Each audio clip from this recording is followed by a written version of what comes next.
చంద్రబాబు గారి విజన్ ఏంటో, ఆయన సమర్థత ఏంటో దేశానికి ప్రపంచానికి మరొకసారి చాటి చెప్పినట్టుగా అయింది. ముంబైలో ది ఎకనామిక్ టైమ్స్ ఇచ్చినటువంటి best reformer of the year 2025 అవార్డును చంద్రబాబు గారు గెలుచుకోవడం, స్వయంగా ఆ అవార్డును కేంద్ర ఆర్థిక శాఖ మంత్రి నిర్మలా సీతారామన్ గారి చేతి మీదుగా ఆ చంద్రబాబు గారికి ఇవ్వటంతో, అదేవిధంగా చంద్రబాబు గారి అంటే ఈ అవార్డు ఇచ్చేటప్పుడు ఎందుకు చంద్రబాబు గారిని best reformer of the year అవార్డుకి ఎందుకు ఎంపిక చేశారు, ఆంధ్రప్రదేశ్లో ఆయన తీసుకొచ్చినటువంటి మార్పులు ఏంటి అనేది ఒక ఏవీ రూపంలో కూడా ఒక 1 మినిట్ అక్కడ ప్రదర్శించారు. అవి చూస్తే ఒక రకంగా గూస్ బంప్స్ అనమాట. ఎందుకంటే దేశంలో ఇన్ని రాష్ట్రాలు ఉన్నాయి, ఇంతమంది ముఖ్యమంత్రులు ఉన్నారు, కానీ చంద్రబాబు గారి గురించే ఎందుకు ఈరోజు చెప్తున్నారు? పైగా గతంలో చంద్రబాబు గారు హైదరాబాద్ని డెవలప్ చేసిన విధానాన్ని, అలాగే ఇప్పుడు అమరావతిని డెవలప్ చేయబోతున్న విధానాన్ని కూడా చెప్పారు. దేశంలో ఏ రాష్ట్రానికి రానన్ని పెట్టుబడులు గత 18 నెలల్లో ఆంధ్రప్రదేశ్కు వచ్చాయి అంటే అది చంద్రబాబు గారి క్రెడిట్ అని చెప్పి ఆ ఏవీలో ప్రదర్శించడం అనేది తెలుగు వాళ్ళందరం కూడా గర్వించాలి. ఎందుకంటే చంద్రబాబు గారి లాంటి వ్యక్తిని ఈరోజు ఆంధ్రప్రదేశ్ ప్రజలు ఎన్నుకున్నారు కాబట్టే అంత క్రెడిట్ సాధించగలిగారు. ఇదే ప్లేస్లో జగన్మోహన్ రెడ్డి ఉండుంటే, గత 5 సంవత్సరాలు ఉండుంటే పరిశ్రమల రాక గురించి మాట్లాడుకోవడం కాదు, పరిశ్రమల పోక గురించి మాట్లాడుకున్నాం. గతంలో ఎన్ని పరిశ్రమలు లూలు దగ్గర మొదలుపెట్టి, ఫ్రాంక్లిన్ టెంపుల్ దగ్గర మొదలుపెట్టి, అలాగే జాకీ పరిశ్రమ దగ్గర మొదలుపెట్టి, ఈవెన్ మన అమర్ రాజా బ్యాటరీస్ కూడా పక్క రాష్ట్రం వెళ్ళిపోయి పెట్టుబడులు పెట్టాయంటే అది గతంలో జగన్మోహన్ రెడ్డి వేధింపులు. కానీ ఈరోజు వెళ్ళిపోయిన పరిశ్రమలను ఒప్పించి రప్పించడమే కాకుండా ప్రపంచ దిగ్గజ పరిశ్రమలన్నీ కూడా ఆంధ్రప్రదేశ్ వైపు చూస్తున్నాయి అంటే అది చంద్రబాబు గారి చిత్తశుద్ధి, అది చంద్రబాబు గారి vision. Is of doing business ప్లేస్లో స్పీడ్ ఆఫ్ డూయింగ్ బిజినెస్ తీసుకొచ్చి 6 నెలలు తిరగకుండానే భారీ పరిశ్రమలకు అనుమతులు ఇవ్వడంతో పాటు శంకుస్థాపన కార్యక్రమాల్లో కూడా చంద్రబాబు గారు పాల్గొంటున్నారు అంటే అది ఆంధ్రప్రదేశ్ గొప్పతనం. సో ఈ అవార్డు గెలుచుకున్న సందర్భంగా కూడా చంద్రబాబు గారు మళ్ళీ ఒకటే మాట చెప్పారు, నాకు ఈ అవార్డు రావడం సంతోషంగా ఉంది, దీనికంటే సంతోషం ఏంటంటే ఆంధ్రప్రదేశ్కి మరిన్ని పెట్టుబడులు వస్తే నాకు ఇంకా సంతోషం, బహుశా ఈ అవార్డు మరికొన్ని పెట్టుబడులను కూడా తెచ్చిపెట్టవచ్చు. ఇదే వేదిక మీద నుంచి నేను మళ్ళీ పారిశ్రామికవేత్తలకు పిలుపునిస్తున్నాను, ఆంధ్రప్రదేశ్లో పెట్టుబడులు పెట్టడానికి ఇదే సరైన సమయం.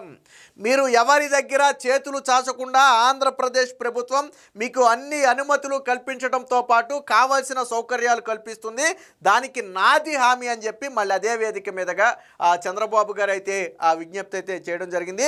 మొత్తంగా ఆ దేశంలోని ఏ నేతకు దక్కని ఒక అరుదైన గౌరవం చంద్రబాబు గారికి అయితే దక్కింది. చంద్రబాబు గారు కూడా పాపం ఆయన కళల్లో ఆ సంతోషం, ఆ అవార్డు తీసుకునే సమయంలో ఆయన కళలో సంతోషం చూడాలి. ఎందుకంటే ఆయన పడిన కష్టానికి ప్రతిఫలం అది. సరే, అవార్డులు చంద్రబాబు గారికి కొత్త ఏమి కాకపోవచ్చు, కానీ ఈ 18 నెలల్లో అంటే రాక్షస పాలన నుంచి బయటకు వచ్చిన తర్వాత రాష్ట్రాన్ని గాడిలో పెట్టడానికి కొద్ది సమయం పట్టింది. సో ఈ 18 నెలలు 20 నెలల్లో చంద్రబాబు గారు పడిన కష్టానికి ఈరోజు ప్రతిఫలం దక్కిందన్నట్టుగా చంద్రబాబు గారు కొంత ఆనందాన్ని కూడా వ్యక్తం చేశారు. దీనికి సంబంధించి ఒక చిన్న వీడియో కూడా ఉంది, ఒకసారి ప్లే చేసి చూపిస్తాను నేను. సో ఈ వేదిక మీద దేశంలోని అనేక మంది ప్రముఖులు ప్రపంచవ్యాప్తంగా కూడా ఈ కార్యక్రమాన్ని వీక్షిస్తున్నారు.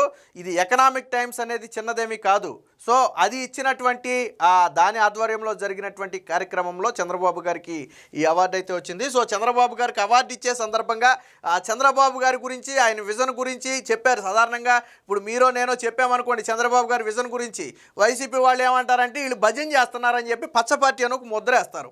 కానీ ఈరోజు చంద్రబాబు గారి గురించి పొగిడేది మన రాష్ట్రం వాళ్ళు కాదు, మన భాష వాళ్ళు అంతకంటే కాదు. దేశంలోనే మేధావులుగా ఉండి, దేశంలోనే అత్యంత పలుకుబడిగా ఉండి, ది ఎకనామిక్ టైమ్స్ లాంటి ప్రతిష్టాత్మకమైనటువంటి సంస్థలే ఈరోజు చంద్రబాబు గారి గొప్పతనం గురించి చెప్పాయి. ఒకసారి వాళ్ళు ఏం చెప్పారు ఒకసారి ఒక 1 minute.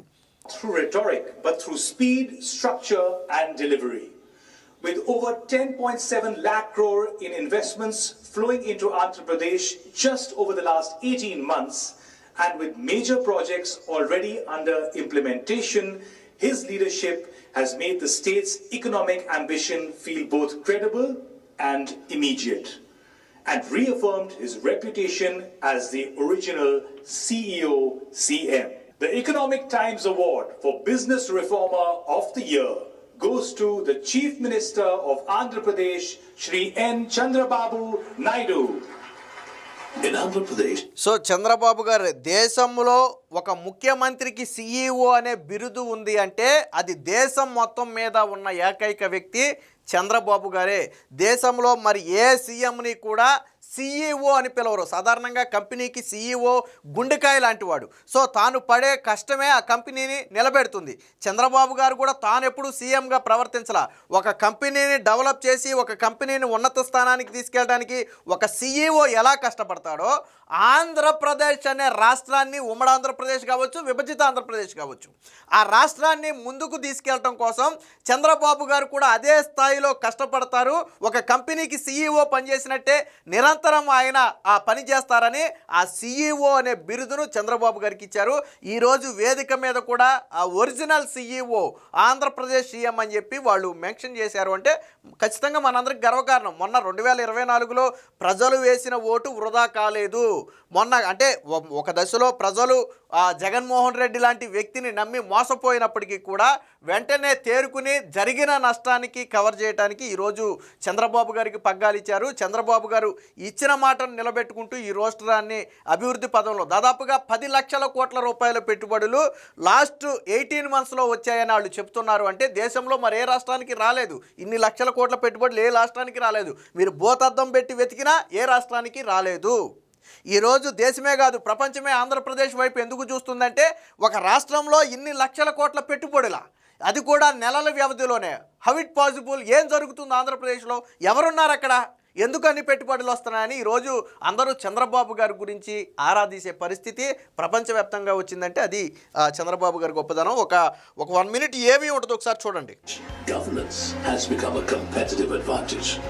Few leaders have turned governance into a growth engine, quite like N. Chandrababu Naidu, whose policies have powered the state's transformation into a premier global investment destination. Operating as the original CEO Chief Minister, he has brought a new, tech-based rigor to governance. In just 18 months, his sector-specific policies have secured 10.7 lakh crore rupees in approved investments, including landmark projects such as a $15 billion data center cluster by Google and India's largest greenfield steel plant.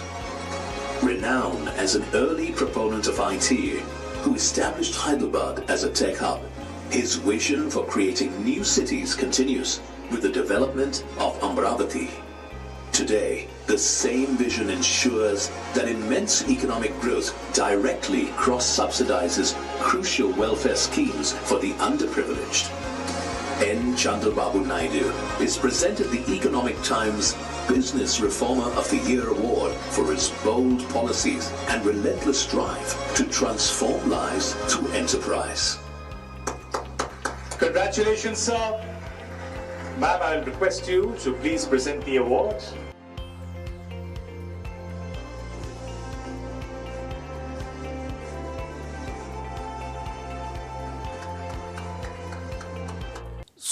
So Chandrababu గారి గురించి వేసినటువంటి ఒక 1 minute వీడియోలో చంద్రబాబు గారు అంటే ఏంటి, ఆయన vision అంటే ఏంటి అనేది ఆ ఏవీలో చూపించారు. ఇదేమి మనం తయారు చేసింది కాదు, మనం వేసింది కాదు. ది ఎకనామిక్ టైమ్స్ ఇచ్చినటువంటి అవార్డుల్లో భాగంగా చంద్రబాబు గారి గురించి వాళ్ళు చెప్పినటువంటి మాటలు, అవి మాటలు కాదు, ఆ కార్యరూపం దాల్చినటువంటి వాటినే చెప్పారు. అందులో ప్రధానంగా ఈరోజు ప్రపంచమే ఆకర్షించినటువంటి గూగుల్ డేటా సెంటర్ వంటిది ఆంధ్రప్రదేశ్కి రావడంతో పాటు అతిపెద్ద స్టీల్ ఏదైతే ఉందో ఆల్రెడీ ఇప్పటికే శంకుస్థాపన కూడా జరిగింది. సో దాని గురించి కూడా చంద్రబాబు గారి గురించి అంటే ఎలాంటి పరిశ్రమలు ఆంధ్రప్రదేశ్ వచ్చాయి అంటే దేశంలోనే కాదు ప్రపంచంలోనే బెస్ట్, అలాగే ప్రపంచంలోనే అత్యధిక వాల్యూ ఉన్నటువంటి పరిశ్రమలు ఈరోజు ఆంధ్రప్రదేశ్లో అడుగుపెట్టాయి. అందులో కీలకమైంది గూగుల్ డేటా సెంటర్. రేపో ఎప్పుడో దానికి శంకుస్థాపన కూడా జరగబోతుంది. సో ఒక మహత్తర ఘట్టానికి తెర కూడా తీయబోతున్నారు. ఏది ఏమైనా మొత్తంగా తెలుగు వారందరూ కూడా గర్వించదగినటువంటి నేత చంద్రబాబు గారు. ఎందుకు చంద్రబాబు గారు అరెస్ట్ అయినప్పుడు ప్రపంచంలో ఉన్న తెలుగు వాళ్ళందరూ కూడా ఈ ఒక తాటి మీదకు వచ్చారు. ప్రపంచంలోని తెలుగు వాళ్ళందరూ ఎందుకు చంద్రబాబు గారి వెంట నిలబడ్డారు అంటే అది ఆయన క్రెడిట్. నేటి యువతకు ఆయన గురించి తెలియకపోవచ్చు, ఎందుకంటే ఒక 20 ఏళ్ళు 25 ఏళ్ళు వెనక్కి వెళ్తే అప్పట్లో ఆయన ఏం చేశారనేది చాలామంది యువతకు తెలియకపోవచ్చు.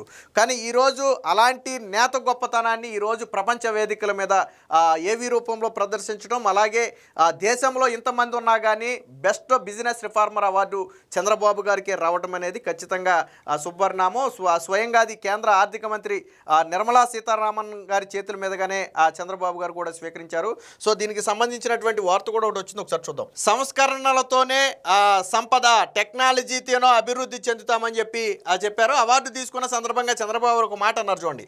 అవార్డును స్వీకరించడం సంతోషంగా ఉంది. దీని ద్వారా మరికొన్ని పెట్టుబడులు ఏపీకి వస్తాయని ఆశిస్తున్నాను. ఏపీలో మరిన్ని పెట్టుబడులు పెట్టేందుకు రావాలని ఈ వేదిక నుంచి పారిశ్రామికవేత్తలను కోరుతున్నాను. ఏపీలో పెట్టుబడులకు విస్తృత అవకాశాలు ఉన్నాయి. పెట్టుబడులు పెట్టేందుకు ఇదే సరైన సమయం. రాష్ట్రంలో speed of doing business, speed of delivering governance అనే విధానాల ద్వారా సుపరిపాలన అందిస్తున్నాం. డాక్టర్, ఏఐ ట్యూటర్, ఏఐ అగ్రనమీ లాంటి సంస్థలను మేము అందిస్తున్నామని చెప్పి చంద్రబాబు గారు కూడా చెప్పడం అయితే జరిగింది. పారిశ్రామిక అభివృద్ధిలోనే సంక్షేమం సాధ్యం. పెట్టుబడులకు ఏపీలో విస్తృత అవకాశాలు. హైదరాబాద్ ప్లస్ నగరంగా అమరావతి. హైదరాబాద్నే ఇప్పుడు మనం గొప్పగా చెప్పుకుంటున్నాం కదా, అంతకు మించిన నగరంగా అమరావతిని తీర్చిదిద్దుతామని చంద్రబాబు గారు చెప్తున్నారు. మహిళలు సంకల్పిస్తే బిల్లు అమలవుతుంది. ముంబై ఎకనామిక్ టైమ్స్ కార్యక్రమంలో సీఎం ప్రధానిని రిఫార్మర్, పర్ఫార్మర్, విన్నర్ అని వ్యాఖ్య. బెస్ట్ రిఫార్మర్ ఆఫ్ ద ఇయర్గా చంద్రబాబు, అవార్డును అందించిన నిర్మలా సీతారామన్ అని చెప్పి ఒక వ్యాఖ్య కూడా రావడం. అంటే చంద్రబాబు గారికి అవార్డు వచ్చిన తర్వాత కూడా ఆ అవార్డు మరికొన్ని పెట్టుబడులు ఏపీకి తీసుకువస్తే నాకు సంతోషమని ఆయన చెప్పారు. అంటే పెట్టుబడుల పట్ల ఆయనకున్న చిత్తశుద్ధి కావచ్చు, యువతకు ఉపాధి అవకాశాలు కల్పించడం మీద ఆయనకున్న చిత్తశుద్ధి కావచ్చు, రాష్ట్రాన్ని ఆర్థికంగా అభివృద్ధి చేయడం మీద ఆయనకున్న చిత్తశుద్ధి కావచ్చు, ఇది ఒక నిదర్శనంగా చెప్పుకోవచ్చు. మొత్తంగా చంద్రబాబు గారికి బెస్ట్ బిజినెస్ రిఫార్మర్ అవార్డు అనేది రావటం అనేది ఖచ్చితంగా తెలుగు వాళ్ళు, ముఖ్యంగా ఆంధ్రప్రదేశ్ ప్రజలందరూ కూడా గర్వించదగిన విషయం.